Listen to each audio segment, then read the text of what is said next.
ಸಾದಿಕ್ ಪೈಲ್ವಾನ್ ಅವರು ನಮ್ಮ ಜೊತೆ ಇದ್ದಾರೆ. ಬೆಳಗ್ಗಿಂದನೂ ಕೂಡ ಅವರ ಸ್ವಗೃಹದಲ್ಲಿ ಒಂದು ರೀತಿ ಹೈ ಡ್ರಾಮಾ ಆಗಿತ್ತು.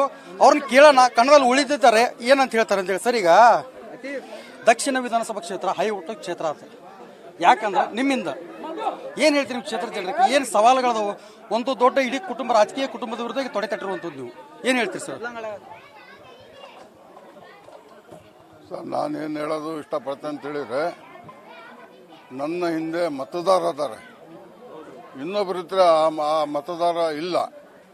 ಅದಕ್ಕೋಸ್ಕರ ನಮ್ಮ ಅಲ್ಪಸಂಖ್ಯಾತರು, ಹಿಂದುಳಿದ ಜನ, ಆಯಿಂದ ಜನ ನನ್ನ ಬಂಡಾಯ ಅಭ್ಯರ್ಥಿ ನಿಲ್ಸಿದ್ದಾರೆ.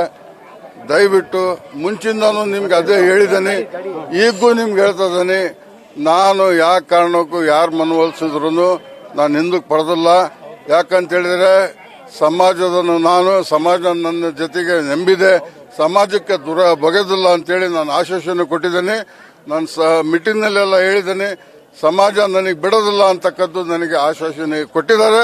ನನಗೆ ಗೆಲ್ಲಿಸ್ತಾರ ಅಂತೇಳಿ ವಿಶ್ವಾಸ. ಚುನಾವಣೆ ಕಣದಲ್ಲಿ ನಿಮ್ಮ ಎದುರಾಳಿ ಯಾರಾಗಿರ್ತಾರಂತ? ಸರ್, ಬಿಜೆಪಿ ಇದ್ದಾರೆ, ಕಾಂಗ್ರೆಸ್ನವರು ಇದ್ದಾರೆ. ನನ್ನ ತೂಕಕ್ಕೆ ಅವ್ರು ಸರಿಸಮ ಇಲ್ಲ. ನಾನು ಗೆದ್ದೆ. ಸಾದಿಕ್ ಪೈಲ್ವಾನ್ ಅವರು ಸಾಮಾನ್ಯವಾಗಿ ಇಷ್ಟು ಜನರನ್ನ ಸಂಪಾದನೆ ಮಾಡಿಲ್ಲ. ಕಳೆದ 30 ವರ್ಷಗಳಿಂದ ಈ ಪಕ್ಷಕ್ಕಾಗಿ ದುಡಿದಿರಿ ನೀವು. ಇಷ್ಟೆಲ್ಲ ನಿಮ್ಮ ಅಭಿಮಾನಿಗಳಿದ್ದಾರೆ, 40 ವರ್ಷದಿಂದ ದುಡಿದಿದ್ದೀರಿ. ಆದರೆ ಒಂದು ರಾಜಕೀಯ ಕುಟುಂಬ ಹಿನ್ನೆಲೆ ಇರತಕ್ಕಂಥ ಒಂದು ಕುಟುಂಬದ ವ್ಯಕ್ತಿಯನ್ನು ಸೋಲಿಸಬೇಕಂದ್ರೆ ಏನು ಸ್ಟ್ರಾಟಜಿಗಳನ್ನು ಯೂಸ್ ಮಾಡ್ಬೇಕು ನೀವು? ಸರ್, ನಾವು ದಾವಣಗೆರೆಯಲ್ಲಿ ಪ್ರಥಮ ಬಾರಿಗೆ ಮೈನಾರಿಟಿಯಲ್ಲಿ ನಮ್ಮಂತಂದರೆ ರಾಜಕೀಯ ಗೆದ್ದದ್ದು. ಅದೇ ರಕ್ತ, ಅದೇ ನಿಲುವು ಎಲ್ಲದು ನಮ್ಮ ರಕ್ತದಲ್ಲಿನೂ ಬಂದಿದೆ. ನಾವು ಊರು ಶಾಂತಿವಾಗಿರ್ಬೇಕು, ನಮ್ಮ ಜಿಲ್ಲೆ ಶಾಂತಿಯಾಗಿರ್ಬೇಕು, ಅಭಿವೃದ್ಧಿಯಾಗಿ ಕೆಲಸಗಳು ಮಾಡಬೇಕು, ಎಲ್ಲ ಸಾರ್ವಜನಿಕರದ್ದು. ಆ ಜನ ನನಗೆ ಆಶ್ವಾಸನೆ ಕೊಟ್ಟಿದ್ದಾರೆ. ನಾನು ಗೆದ್ದು ಖಂಡಿತವಾಗೂ ದಕ್ಷಿಣ ಕ್ಷೇತ್ರದ ಜನ ನಾನೆಲ್ಲ ಆಶೀರ್ವಾದ ಮಾಡ್ತಾ ಅವರ ವಿಶ್ವಾಸ ತಗೊಂತ ನಾನೆಲ್ಲ ಅವರ ಕೆಲಸಗಳು ಪೂರ್ಣ ಮಾಡಿಕೊಡ್ತೇನೆ ಅಂತ ಹೇಳಿ. ಕೊನೆಯದಾಗಿ ಆಗ್ಲೇ ಹೇಳ್ತಿದ್ರಿ ನೀವು, ಸೇಮ್ ಸಿದ್ದರಾಮಯ್ಯ ಅವರು ಫೋನ್ ಮಾಡಿದ್ರು, ಡಿ ಕೆ ಶಿವಕುಮಾರ್ ಅವರು ಫೋನ್ ಮಾಡಿದ್ರು, ಜಮೀರ್ ಅಹಮದ್ ಅವರು ಫೋನ್ ಮಾಡಿದ್ರು ಅಂತ ಹೇಳ್ತಾ ಇದ್ರಿ. ಅವ್ರು ಫೋನ್ ಮಾಡಿದ್ರೆ ನಿಮ್ ಕಡೆ ಬಂದಿದ್ರೆ ಏನಾದ್ರು ನೀವು ಮನ ಒಲಿತಿದ್ರ ಅಂತ?